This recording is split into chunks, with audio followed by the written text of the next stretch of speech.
Buongiorno e ben ritrovati con una nuova edizione del TG Flash di New Sicilia. In apertura non ce l'ha fatta Giuseppa Cucinotta, la 67enne travolta giovedì sera da uno scooter mentre attraversava via Tommaso Cannizzaro a Messina. La donna è morta dopo 2 giorni di agonia all'ospedale Piemonte, dove era arrivata in condizioni disperate. Ferito anche il conducente del ciclomotore, sbalzato contro un'auto parcheggiata dopo l'urto. E restiamo nel messinese, dove un 62enne è finito ai domiciliari dopo aver abusato di un minorenne. L'uomo avrebbe invitato il ragazzo nella sua cantina per svolgere alcuni lavori di falegnameria, ma poi avrebbe chiuso la portachiave costringendolo a subire un rapporto sessuale contro la sua volontà. Il minorenne, dopo essersi confidato con i genitori, ha presentato denuncia.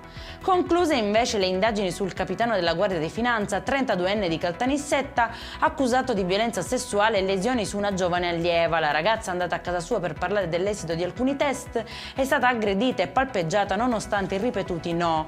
Riuscita a fuggire, ha poi denunciato l'accaduto. Nel corso delle indagini è stato sequestrato il cellulare dell'uomo con chat a contenuto sessista rivolte alle allieve. Giro di vite contro l'abusivismo. A Catania è multato un barbiere irregolare che, senza alcuna autorizzazione, offriva tagli di capelli e barba ma anche occhiali e profumi. Per lui è scattata una maxi sanzione da 4.000 euro. Durante l'operazione condotta nella zona di San Berillo Nuovo, la polizia ha anche sequestrato oltre 600 kg di frutta priva di tracciabilità a diversi venditori ambulanti. La merce, dopo i controlli sanitari, è stata donata alla Caritas. E in chiusura la Sicilia è in prima linea contro l'inquinamento. La regione ha stanziato infatti ben 250.000 euro per i comuni plastic free, più del doppio rispetto al 2023. 7 i centri premiati per l'impegno nella riduzione della plastica monouso e nella gestione sostenibile dei rifiuti. Si tratta di Modica, Santa Teresa di Riva, Avola, Belpasso, Cefalù, Castelvetrano e Favara.